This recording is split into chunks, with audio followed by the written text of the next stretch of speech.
Welcome to Rock That Relationship, a podcast about all things relationship with Corey and Tracy. Now let's get real and start creating relationships that rock.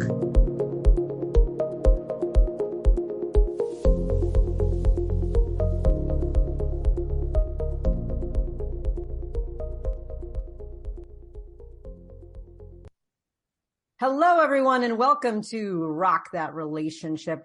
We are here with Martha Bodyfelt, and we are so excited to talk with her today.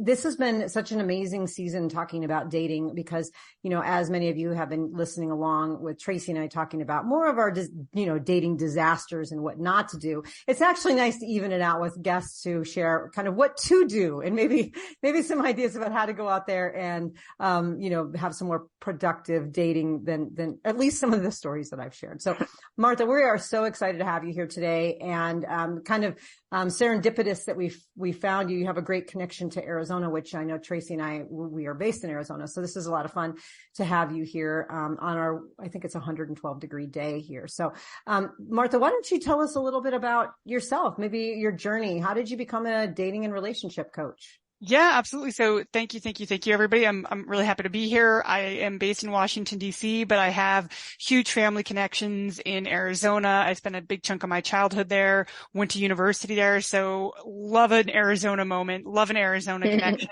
even if everybody's like literally melting into the ground right now. So it is interesting because, nobody ever goes to high school or college with like a guidance counselor, telling them to become a dating coach. I certainly didn't. I'm a child of the 80s and 90s, so that was never an option. But a little bit of backstory with me is I actually went through a pretty nasty divorce about, I would say, 12 to 13 years ago. And coming out of that and surviving that and making all of the mistakes and then realizing what to do, what not to do. A couple years later, I actually had some friends approach me who were going through divorce, asking for advice. And so I originally started out my life as kind of a divorce and divorce recovery coach for women. And I was doing that and I loved that work for a couple of years and about a good a couple of years, maybe 5, 6, 7 years. And what I found was the type of women who I was working with who were absolutely incredible. They had their shit together, right? They had successful jobs. Their kids were grown and out of college. And so they were never asking me questions about how do I find my purpose or how do I talk to my lawyer or anything like that. They said, Martha, can you give me some advice on how to date? I want to date, but all I see are, people online and I'm just hearing horror stories about the Tinder swindler and I'm just seeing guys who are just kind of half naked holding a fish. I want to find love. How do I not get scammed? How do I do this when maybe I haven't dated since the first Clinton administration? And so going from having those incredible clients who were really kind of asking for that, as well as with my own journey after having gone through a really nasty divorce a while ago, I found love again, and I found love in my 40s. And so that ended recently, have been remarried for about a year. And so what was wonderful for me was this kind of like beautiful organic process of my incredible clients who were women 50 and better, who wanted to learn to date again, who hadn't dated in a while, and then being able to kind of share some of the stories that I had with what not to do dating after divorce. And I did a hard pivot about last year to become a dating coach and relationship coach for grown ass women. And it hasn't been kind of a smooth line, but it's definitely been just kind of a wonderful, adventurous one. And I really feel like this is my calling now and I love it. That's so awesome. And I love that term, grown ass woman. I've been using that for about a year now. My therapist, has a saying of F it. I won't use the swear word because we're on, Apple and Spotify, but F it 50s where, at this point, and Corey's calling this era of my life, nobody puts baby in a corner. And, I've just come out of 2 like tumultuous relationships after a divorce. And I'm like, what am I doing? And I'm wondering, like, you're over 40s, right? So wondering why being over 40 makes a difference and what advice do you give to listeners or to your clients? Like, how do you work with them to go forward over 40? And is that different from being in your 20s? Absolutely. And honestly, it should be different. And so some of the advice that I love to give is that the things that you read online are not what you should be doing. So I think as far as when we're talking about finding love at midlife's such a kind of like a loaded word, but finding love as a grown ass woman, I think some of the advice that I would give is get offline. Don't just automatically go, because I feel like a lot of my clients who end up working with me either one-on-one or who then join my Ready for Love group coaching program, they say, Martha, I want love, but I'm losing hope and I'm about ready to give up on love. And I get curious to say, well, why is that? What are we doing here? What's going on? Well, it's just there are no good men online, and I just feel discouraged. And so the one bit of advice that I give is, if you feel like you want to date, you want to fall in love, you're a romantic at heart, but you're losing faith and you're losing hope that there's even decent men out there, take your phone, throw it in the trash, or at least, if you don't want to be that dramatic about it, what I would suggest is just do a purge of all online dating apps. Do not do the online dating apps, because honestly, they do a great disservice to grown ass women. And so why is that? I think, unfortunately, what happens if you actually kind of look at the people who designed online dating apps, guess who they were?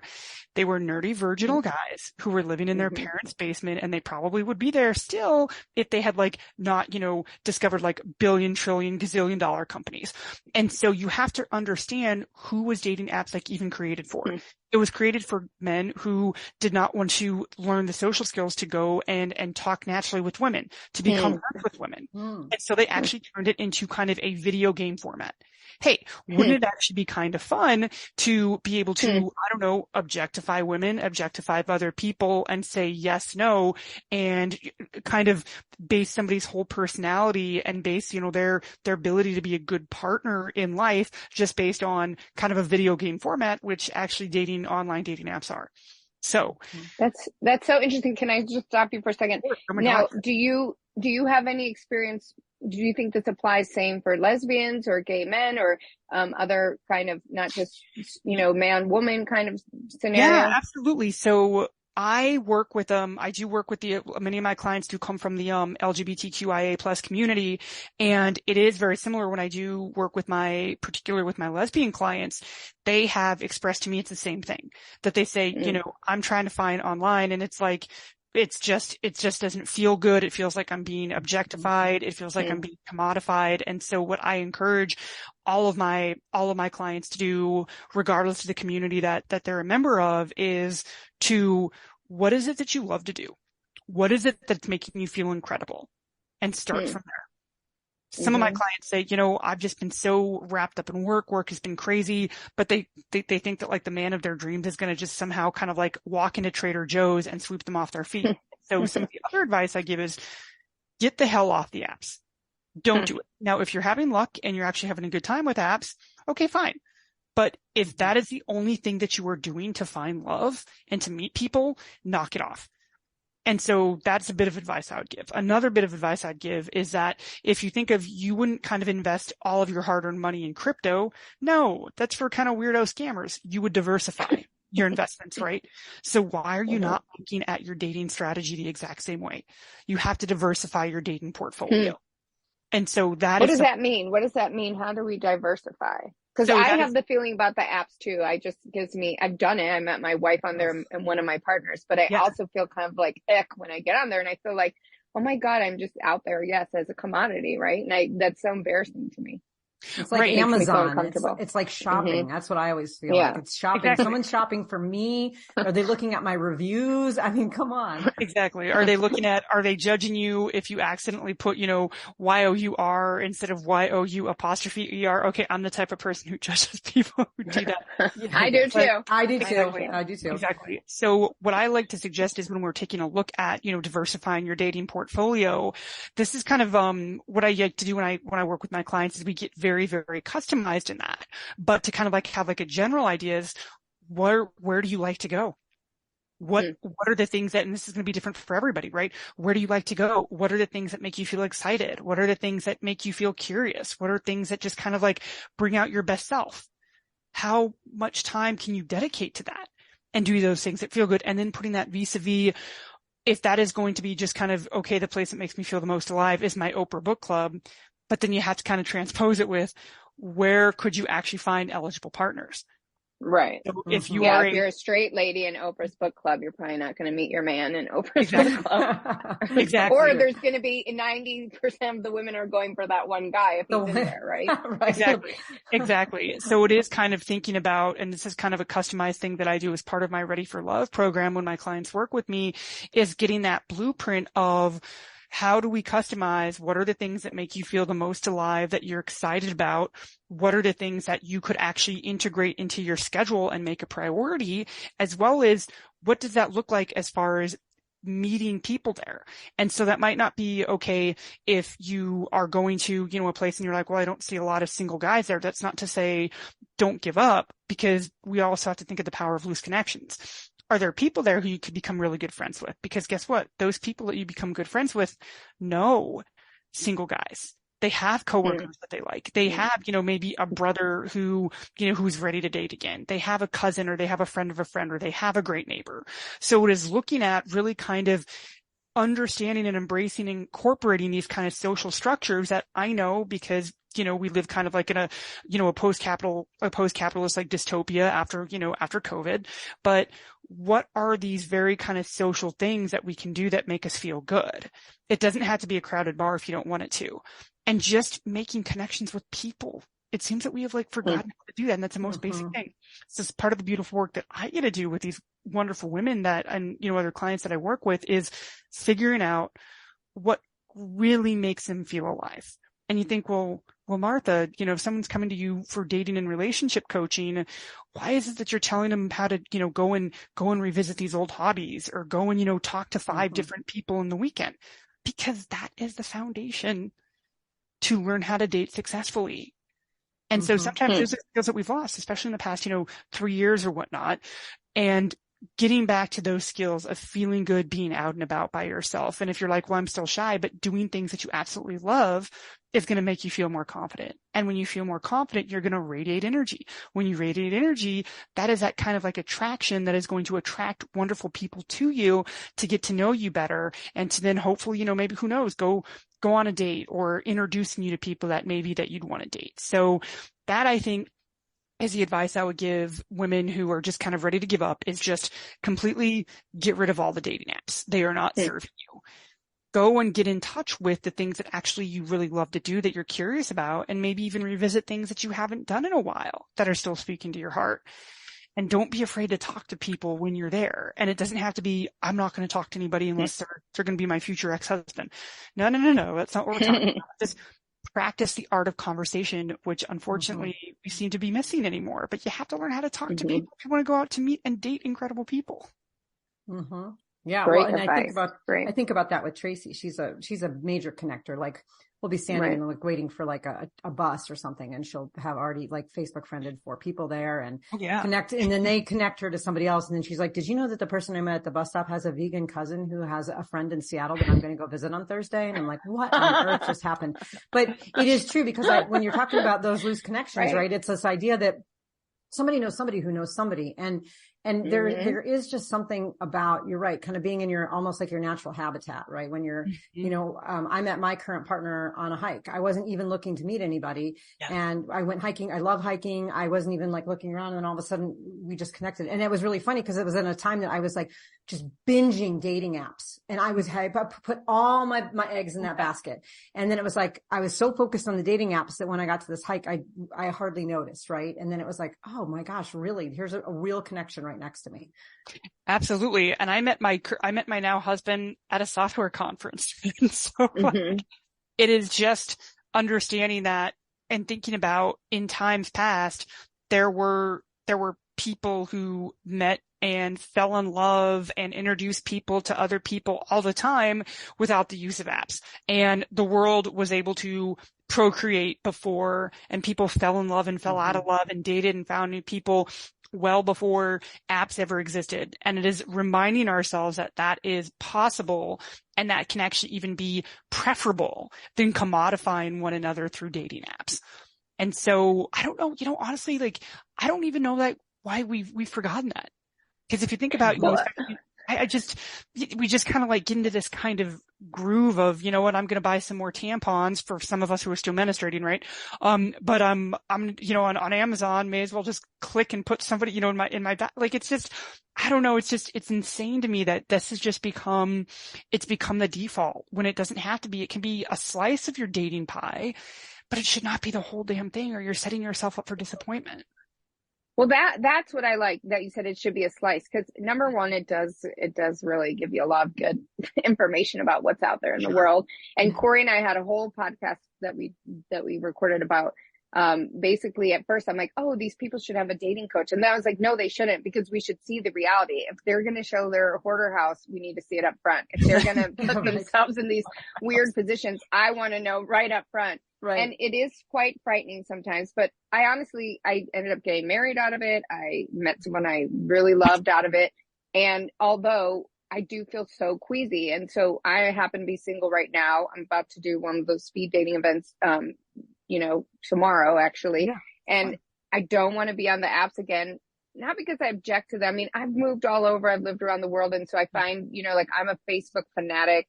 I feel like those things connect us, but yeah, there is something that in my gut just feels like, is this the right way to do it? You know? And I like that you say you can use it for something, but don't let it be your end all be all, you know? Absolutely not. Absolutely not. I mean, and I've had great relationships from online dating apps. I've had friends who've met, you know, their partners or their spouses on online dating apps. So if it is something that you feel okay doing, because I know a lot of grown-ass women don't, but if you feel okay doing it, yeah, we could work with that. There are definitely good strategies in order to really utilize certain dating apps to your advantage. Just don't get on there blindly, mindlessly swipe right, left, like when you're taking a shit on the toilet and you're like, why are there like no good, you know, people here? There's definitely a really great strategy in order to really kind of maximize and optimize online dating. But even then, understand that should only be a small percentage of your overall kind of like dating strategy, if that is something that is important to you. Well, one of the things I found when I was doing online dating is I got frustrated because there were really just not a lot of options for me locally.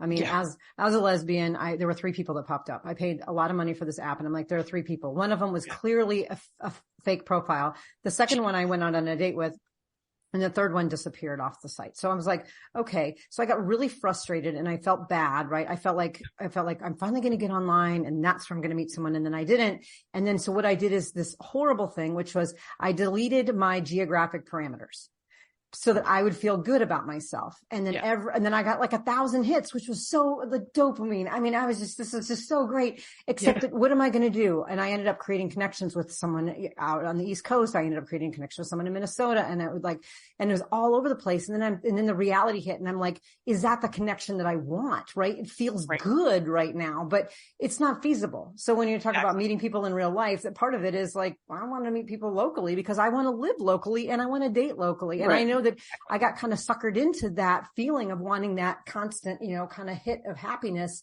And the next thing you know, the reality set in and it just wasn't what I wanted. Absolutely. Absolutely. And that can get, you know, and we call that kind of, oh, well, this person's over on the other side of the country. Oh, and they seem to be perfect. That's called emotional masturbation. You know, we as women do that all the time, but it's like, okay, if you want a long distance relationship and you want that long distance relationship to just stay and remain one, maybe that tactic is okay. I would definitely advise different tactics, but I think it is getting very grounded. And that's something that, you know, I think a lot of, you know, women, we tend to, you know, kind of forget as well, is we don't get very grounded. You know, we don't figure out like a strategy. And I know there's this kind of, oh, well, just let it flow and let things come naturally. Yeah, sometimes that doesn't work. Like let's live in the kind of, you know, reality that, I think one of the other kind of mistakes that, you know, women, I kind of recommend if, you know, women are feeling discouraged is don't go in without a plan. And so that is definitely something, you know, I know that's kind of, I think something that we're going to plan to talk about like a little bit later in the interview, but, that is definitely something if women are feeling, you know, discouraged, it's taking a look at what are you doing? Let us figure out what is working for you or what has the potential to work. And we'll throw away the rest and let us get very clear and very mindful and very concise on the best ways for you individually to date.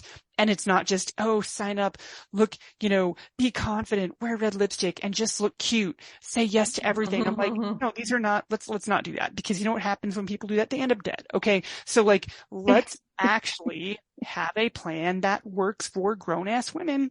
And it should not be the same thing that's working for, your daughters or your nieces or, the Gen Zers, because we should be dating differently in a more evolved manner than younger women for sure.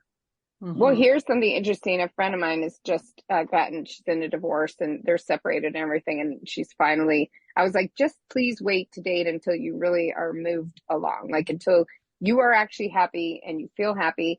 And so she finally got to that point about 6 months after, she's still in the legal process, but she's emotionally done. And so she got online and she met 2 different people, one I'll call Border Patrol and one I'll call teacher. And I first looked at her profile and I'm like, take these gym selfies off right now. Like, you have a running photo in a marathon, keep that on. Shows you're healthy. Your face photo shows you're healthy. Fine, put your cat on there so they know you have cats. But like, do not put these gym selfies. That's just inviting, in my opinion, the wrong kind of attention that, that person who's out there, Border Patrol, who after one date, is sending messages about coming over with your bikini and nightgown after one date, right? And so she's now been on 3 dates with teacher, who's a very nice person. And I'm like, look, you had the time. He was actually leaving after, for a month. And so they just texted together. And I'm like, this is perfect, right? This is perfect. But it's interesting because now they're both looking at the app to see if each other's still on the app.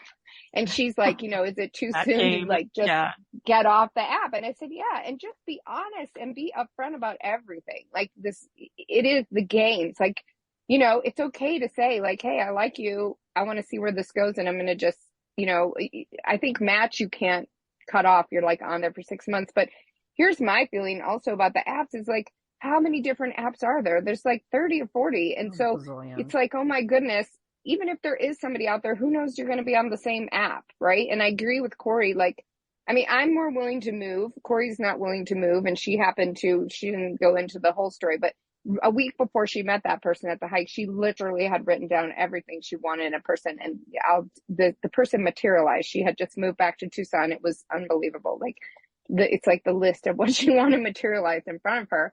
And like, I'm at the point right now where I don't want to do that. Like, I kind of want to just see what's out there, but it is overwhelming because how do I know which lesbians are going to be online? And when I did Fit Singles, a year ago, Corey, the first 2 people that popped up were Corey and another friend. And I'm like, forget this. Like, I already know all these people in town. This is awful, So it's overwhelming, I think, Right. It's overwhelming. I mean, and I think, in that case, what I really liked, what Corey did was it sounds like, you got like very intentional that I'm not just going to do this reactive. Let me just sign up for, 80 different, kind of, online applications. I think that is a terrible idea. When my clients actually are open to doing online, I will only let them, or I can't make somebody, I'm just a coach. I'm not like a law enforcement, but like I suggest pick 2. And you only get to pick 2. And, we set a timer that they can only look at it for an hour a week. And that is, and then we go from there. But I think that there is kind of this idea that we just get, it's kind of like, we call this, kind of analysis paralysis, that when you have too many options, you actually don't even make a decision of which one you do, or you try to spread yourself too thin, and it's just going to not great. And so, for the example of, well, there was only, I signed up for, Fit Singles, and the only 2, other, kind of, women that showed up were, people I knew. And I think a lot of times this actually happens with a lot of my clients that I've seen this person before. I've seen this person online, they were sending me dick pics. They tried to have a booty call, whatever. That just must mean that it's too late for me and I'm just not going to find love. And to me, when I see that it said no, that just means, and I would say the same thing in that situation where there's, 2 other women that you're like, well, hold on, I'm not going to date these women, but like, it is understanding that that is just not the best avenue for you. And you have to find another avenue if you want to, if you want to meet people and you want to date. And that just because you're not having luck with an online app, just because you're not having luck with like a speed dating, that doesn't mean that you're not good at dating. That just means that That is just not your aptitude. That is just not going to be the place for you at this time. But for every place that doesn't work, that every place that's making you feel down, there's at least like 25 to 50 other places that, that you can go, that you can explore, and then you can learn about yourself, and then you can get confident and you can meet people. And that's kind of the beautiful work that I love doing when I'm working with my clients, whether it's a one-on-one or a group setting, that helping them discover, because I can't tell them go here, go here, go here, because I don't know every place they go. But if I say, okay, where do you feel the most alive? Where do you look forward to going? Okay, and now let's place that with, where could you find eligible people? And we put that like beautiful Boolean logic. I think that's what it's called, right? Like that Boolean logic kind of like circled together. That's when kind of like the magic starts to happen. I've never even thought of that. Oh, I can do this, I can do that. But we have to take a step back first, instead of just like kind of going in robot mode of, oh, I'm just going to go on all these online apps. And so we can use technology, and that's great, but let's kind of use our evolved minds. Let's just kind of think about, let's be a bit more mindful about that. And so Corey, I loved how you had listed, before you even getting into dating again, you had listed these are the, the qualities I want in a partner, and getting very mindful of that. And we don't even do that sometimes. One of the mistakes that I see women make is, I'll ask, what is your, for grown ass women, what are some of the values? What are your non-negotiables? And it'll be, oh, please, Lord, just have him be taller than me. I'm like, well, it's not really a value. That is something that of course we all want, but that's not really a value. Or, well, he just can't be a cheater. And I'm like, okay, if you're sending that energy, nobody wants to be with a cheater. No shit. But like, if you are sending kind of that energy out that they can't do this, and you're already like, before you even meet this person, and you're going in with guns blazing, how do you think that it's going to go on a date? If you sat down with somebody and they started being like negative or whatever, how would that make you feel? You want to see them again? Absolutely not. And so it is getting very, very mindful of, what do I even want in a partner? What is something that I can work around? What is something that's a nice to have? What is this number one non-negotiable? And getting curious. Why do I have this particular non-negotiable? Why is this thing important? I had a client who insisted that the guy be able to run marathons. I said, okay, well, what if you meet this incredible hunk who just happens to be what I like to call a hell on wheels? An individual who's, who's in a wheelchair, or, has kind of some assisted mobility. And this person just like freaked out, like, well, now you're making me look like a bad person because you asked. I said, well, no, I'm just curious. Why is it that you insist on having somebody, who's a marathon runner? And she had shared that she loved being outside. She loved, doing the marathon runs, and her ex-husband never wanted to share any of that with her. So it wasn't even marathon running. It was, my ex-husband, I feel hurt because he never wanted to spend time with me. And so these demands and these must-haves that we're stipulating, I have seen in my time as a dating coach, and I've, been a dating coach for a couple of years at this point, but I have seen that there's always something that lies beneath that. And getting curious that, okay, I want somebody who's making more than me. I see this with like a lot of my clients. It's like, okay, well, why is that? What if you're making $500,000? Got out of the realm in Washington. It's just, how it is. What if he's making $1 million, but he's an asshole? What if he's making, and so it's causes, and that's what I love doing as a coach. And I think it's also because I was a competitive debater in college. So I love to kind of have like that cross-examining with my clients, but it is also getting curious with, why do I have these standards? Is this something that a 20-year-old version of me wants, or is this some kind of hurt part of me that is still grieving after my divorce or whatnot, that they are saying this is a defense mechanism? And so it is just, that is something that I see like a lot of women that I work with. It is a mistake that they make, that they are not really stopping to think, why is this thing important to me? And they're not stopping to think, what is really important to me? And what's the significance of that? And that lady wanted someone active, not necessarily a marathon runner, but someone active. So she wasn't someone always trying to drag in doing things she loves, right? I think that's what's really important, is like that you figure that out. And like, I'm about to put that on paper, but I'm just not ready because I'm still like having fun. I don't want to like get committed, but it's important that like, I want to be with somebody who's doing the things that, not all the things that I want to do, but yeah, I don't want to be like that lady trying to drag somebody out of the house. And I've been that way, when in my marriage, where everyone thought I was the, crazed outdoor person. And it's exhausting to try to get, when that's your passion, when that's where you want to spend your time. And I think that's so important, is narrow down exactly what you said. What is behind that? Is it because you like to exercise? Because you like to be fit? Is it because you want to be outdoors? Is it, and like my ex-wife, she wanted to invite people over for champagne flights and do this and have, house parties. And that was like, just would put me into like a fit. Like, it just was not my thing. Right. And that was something we should have probably talked about before we got together, because it was a huge issue, that I want to be outside. She wants to be doing those things. And those it never clicked. And for 8 years, we tried really hard. But I think, I wouldn't have thought, if you told me that before the marriage, oh, that's important. And now I see it after the marriage. Yeah, that stuff is really important. Right. And I think that there's also, if you meet somebody that's really, that's really great, and there does seem to be, maybe some kind of mismatches, it's not that necessarily, kicked into the curb, but it's just kind of getting curious. Why is this important? Is there a way that we can compromise on this? And so this is, and I think that is something important as well. So for example, let's say, the next, lady you're dating also likes to do champagne flights. It's, hey, actually, I'm actually going to go, and I'm going to actually do like an overnight hike.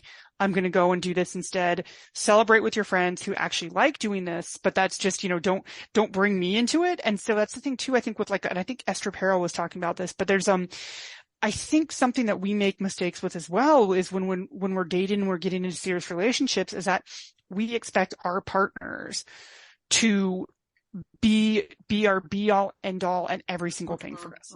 We expect our partners to be our best friend. We expect our partners to be like our number one social buddy. We expect our partners to be, blah, blah, blah, blah, blah, and our romantic interest and this and that. And this is like the first time ever in humankind that's been the case. Back old timey. Yeah. I'm not saying that I want us to live back, I'd slip my back churning butter. So I'm not saying that, I want to be back there, but if you think of like the social circles that even like our grandmothers had, they weren't relying on, their husbands to be every single thing for them, so it is kind of curious. Why is it that it's like that now? One of my clients, she insisted that, she likes to travel, and she insisted, oh, the next man that I'm with has to have a passport. He has to be able to travel with me. And if he doesn't have a passport, that's a no-go. And so I'd said, well, what if this man, this man wasn't able to get a passport because he was caring for his sick mother for a couple of years? Are you going to say, yeah, because I love being kind of like the devil's advocate on everything. And it wasn't so, well, no, that's understandable. It's like, okay, so are you going to write a guy off just because he doesn't have a passport, just because he hasn't had the opportunity to travel like you? Well, that's not really what I mean. I just really love to travel.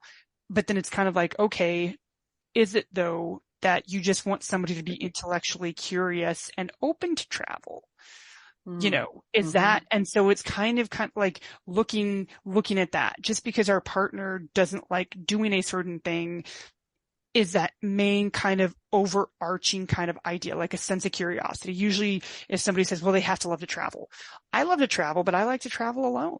So I don't even want like my, a lot of times I'd rather travel solo, than, and which is, I thought that was that was a no, that was a deal breaker, but it wasn't, it's just okay, I travel a lot.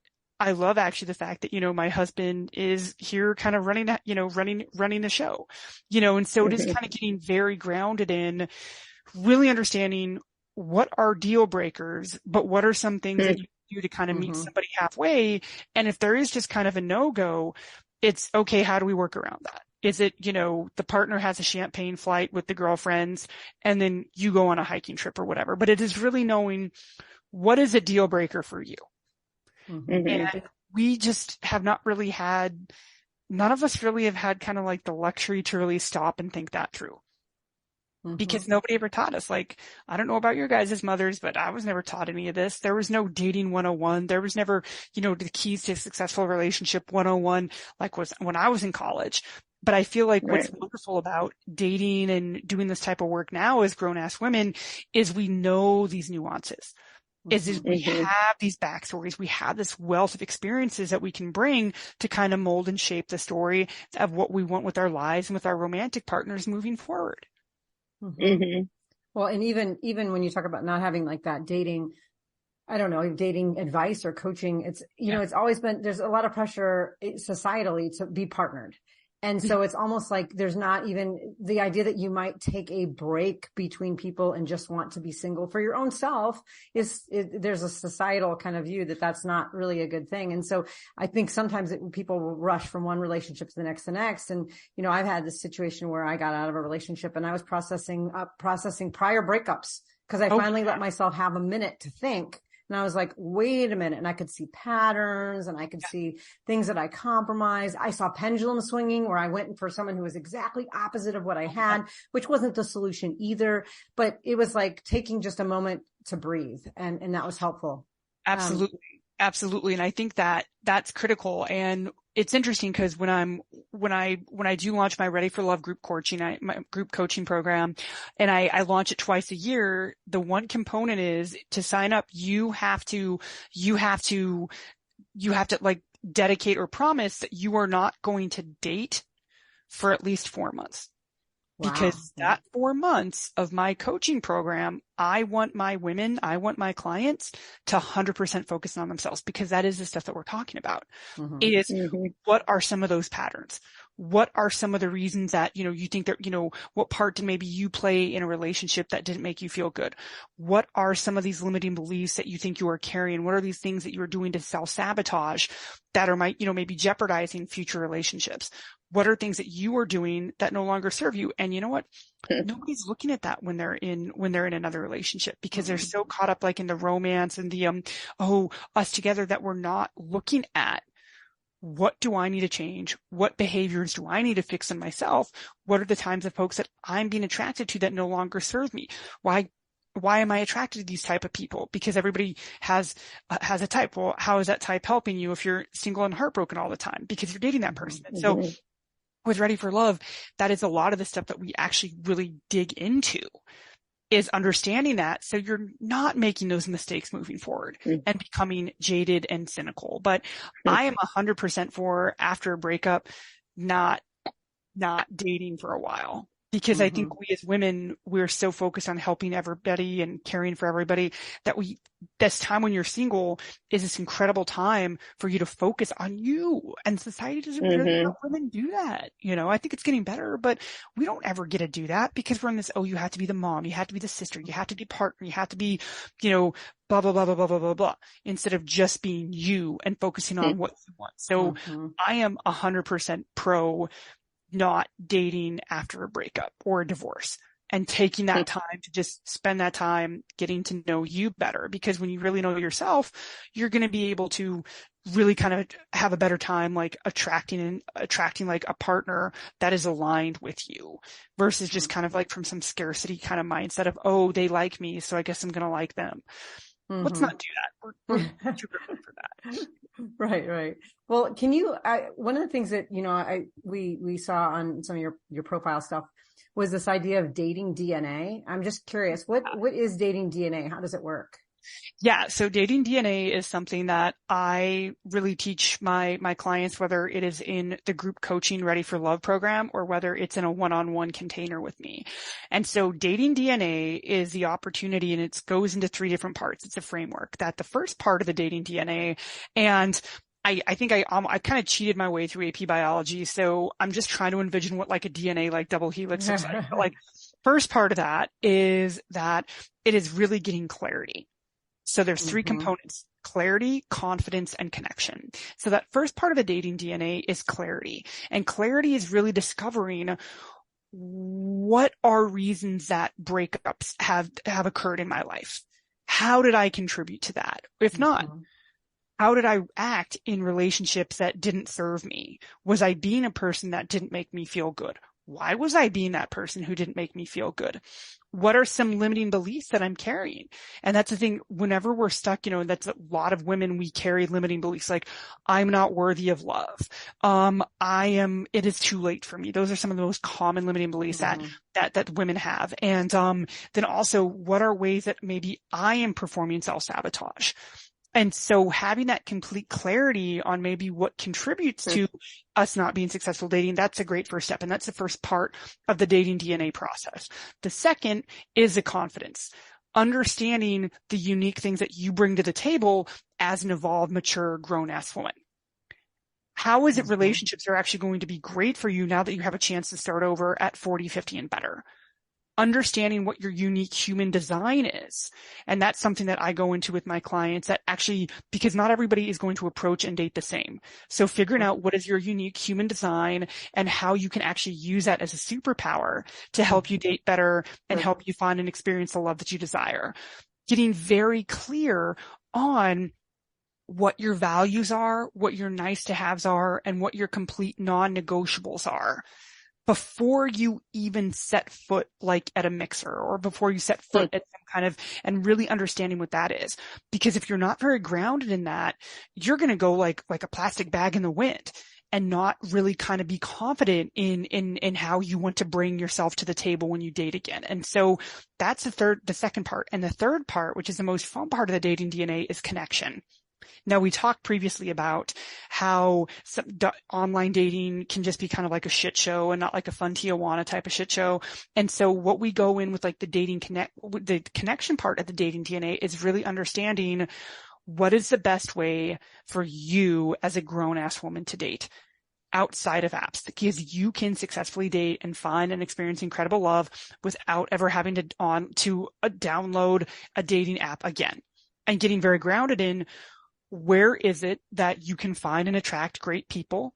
Where is it that you want to go, kind of what we talked about originally? Where is it that is going to make you feel good? What are the things that you want to do? And really figuring out. And I love it when people say, oh, if I just moved, I would have a better time dating, which is just complete bullshit, because I've had friends find love living in a town of 600, and I've had girlfriends who live in Shanghai who say that they can't find good men to date. So it's getting very clear on where to go in your hometown, or where to go wherever you are in a way that feels comfortable and safe and fun for you. And so that's the connection part of the dating DNA framework. And so by the time we're done working together, you have that complete kind of clarity, confidence, and connection to go out and date fearlessly and have a great time and feel great, basically learning how to attract the love of your life. That's awesome. So you do that with clients, just you base their DNA on their own interests, their own experiences, exactly. Right? It's all like specific, just like DNA would be really specific to a person. Ding, ding, ding, ding. Exactly. It is never formulaic. And that's what, when I was trying to date, as a woman in her 40s who was divorced and who had done all the online dating apps and was just, had some relationships, but just felt just not really great about any of that. And I would try to Google, or I'd try to go on Instagram, that dating advice, and it was all bullshit. And what drove me crazy is the dating advice for women who I like to consider, grown ass women. It was just so patronizing, that just be yourself, just put on some red lipstick, wear a cute dress, and just go have fun. And it was just so reductive. It just drove me crazy. And I said, this isn't going to work for one person, let alone the whole lot of us who are out here, out in these streets. And so that is why I decided to develop the dating DNA, because everybody is going to be completely different. And one bit of advice or one way to date for one person is not going to be the same for how another person should date. We are all unique. Let's have our dating strategy reflect that and be unique too, so we can actually find and attract the incredible people that we're meant to be with. Not everybody else is meant to be, but who we're meant to be with, to find our people. And so that's why I love doing the dating DNA. My clients have had success with that. And that's, what more could a coach want? That's so awesome. And you say everyone's got their unique dating profile, which I think is great, but there must be one worst dating advice you've ever received or heard of. And I'm going to tell mine, which I've had said to me so many times. Yeah. The best way to get over someone is to get under someone else. Is that the worst? I think it's the worst. It makes me want to just scratch that person's eyes out. Like, to me, that's just ick. I can't imagine just compounding problem on problem. So do you think give us like 5 worst dating advice? Oh my God. You guys, that could be like a whole season. That could be a whole season. But some of the worst things that like I've heard that I hate is just be yourself. Mm-hmm. That is, no, I know that's kind of like controversial, but this advice that just go be yourself isn't going to actually help you find the love the love that you want. Because if you were just, quote, being yourself right now, you'd already be like in a great relationship. So that's nuanced in that I'm not saying change who you are, but it is, you need to really know some of your habits. You need to know some of your blind spots. You need to know what's not working, and you need to know how to capitalize on really what is, and just being yourself. But what if you're self-sabotaging? What if you're self-destructive, which I see unfortunately a lot of like professionally successful women do in relationships. So let's not just be ourselves. So I think that is probably the worst piece of dating advice. Honestly, one of the ones that I don't like as well is just put yourself out there. I think that is really stupid, bullshit, paternalistic advice. And it actually does more harm for grown-ass women than it does good. Because just putting yourself out there, but if it's in a way that doesn't make you feel good, it doesn't make you feel safe, and it just doesn't make you feel confident, why would you do that? So I think just get online to see what's out there. I think that's horrible dating advice. That makes everybody sad. That's what I've heard. Everyone has the same experience. They're just sick to their stomachs. Exactly. And like, there's no one there for me. There's no one. And, the fellas, cause I do take some male clients, and, whether, straight, gay, whatever community, nobody likes online dating. Like everybody, unless my caveat is, if you are just kind of like looking for fun, and if you're looking just kind of like for that, and you're completely capable of not being emotionally attached after, kind of sex, okay, let's consider, online dating in a fun way. But if you're looking for like a true lasting relationship, that is, maybe make it 5% of your dating pie. And so just getting online to see what happens, I think that is probably the third, worst, piece of dating advice. One of the other ones that there's this kind of whole idea of kind of feminine embodiment. And I don't know if you ladies have kind of like heard about that, but just being more feminine. I hear that a lot, and that makes me cringe, because there's so many different layers to like masculine and feminine polarity and feminine embodiment, and just saying be more feminine to women who basically like been shat on by like the patriarchy. Like I just, understanding the nuances of feminine embodiment first. And that's something that I teach in my dating DNA to make it more successful, to make you a more successful, like empowered dater. So I think that's terrible advice. And I think that another really bad piece of advice is that quit being picky. And that comes with a nuance, because I don't think anybody, doesn't matter who you are, don't lower your standards, but it's actually actually fucking know your standards. Because I think a lot of times people say, oh, my standards, the person has to be, most of my clients are cis hetero women. But it is, if their standards are, oh, I just want him to make, more money than me, and please let him be taller than me. I'm like, these are horrible. These are horrible standards to have. Let's actually kind of like dig in a little bit, that what are maybe standards that could better suit you. Yeah, maybe you want a partner who's taller than you, but is it maybe you just want somebody who's generous because, your past partner was stingy? And so, just being too picky, I think that's terrible advice. I think it's we need to be more nuanced, and we actually need to be more mindful of what it is that's really important to us.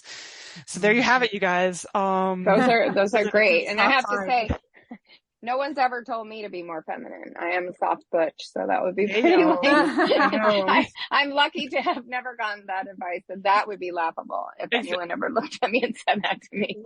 Love it. No, absolutely love it. No, I mean, it's like kind of like the feminine, definitely that's what's like kind of like my cis hetero kind of clients. But yeah, it's like that would be, that's, for my lesbian clientele, like no one's ever, none of them have ever That is never advice that they have received. No, they've received plenty other terrible advice. Yes. There's plenty of terrible advice that is, for all communities out there. Exactly. Yes. Wow. Well, this has been really, really an interesting conversation, super helpful. You've got a lot of great information out there, and it sounds like you got a lot of great resources and coaching and all that. If our listeners want to learn more about you, where do they go, and what kinds of things are on the horizon for you? Do you have any kind of programs coming up or any resources that you can share? Yeah, absolutely. So the first stop is to actually go to my website, which is just marthabodyfelt.com. And what we can do there is I actually have a free guide. I have a freebie for any of the listeners who are interested. And it is a free guide that you can download, basically called how to get started dating if you haven't done it in decades. So many D's there, but go ahead and mosey on over to marthabodyfelt.com and download that free guide. And it's going to be an excellent kickstart for how to figure out if you want to date, if you're curious about dating. Maybe you don't even know if you want to date right now, but that guide is going to give you the clarity absolutely for free. How to get started and how to figure what the next incredible step is for you. So that is so I would definitely invite everybody to go there right away. And in addition to that, we are actually going to be launching the Ready for Love. It is, I think, the third time that we're offering that. We are going to be launching the Ready for Love group coaching program very soon. And so Ready for Love is a 4-month intensive program for women, or folks who identify as women. It is a exclusive small group where you learn the dating DNA program. You get the clarity on what you want so you can date successfully and feel really good doing it in a small group of other incredible women. Everybody becomes best friends. It is something that I love seeing. It has happened time after time. And so information on that, you can actually go to my website, and that's at just martha.bodyfelt, and I can send you guys the show notes on that. It's just, /Ready for Love, all of those hyphen, and you can book a free call with me, and we'll figure out what the best option is for you, whether it's working one-on-one or joining our next iteration of the Ready for Love group program.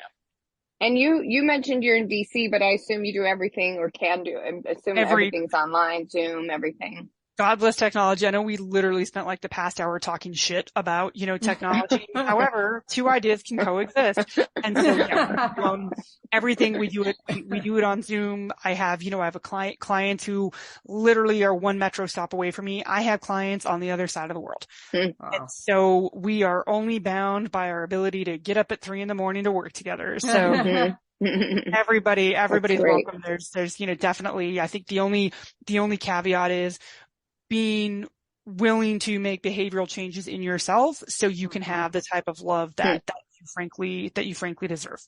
That is the only caveat that I have working for me, the only criteria. That's awesome. Yes. That's a good one.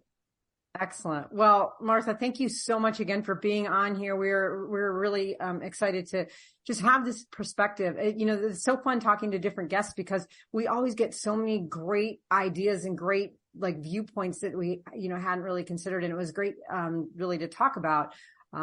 Particularly the bad dating advice, some of the things about the apps and how, getting out there and getting some real life connection, especially, here we are, coming out of, COVID, and it's been really a lack of connection. And it's nice to think about how do we just, jumpstart that back and get back out there.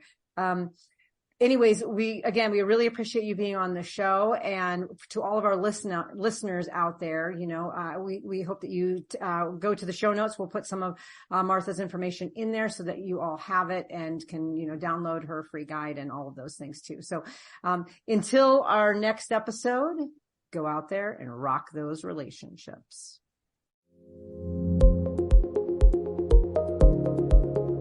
If you liked what you heard, check out our show notes for resources from today's episode. Make sure to follow us on Facebook and Instagram under Rock That Relationship, and go to our website at rockthatrelationship.com for updated episodes and more great information.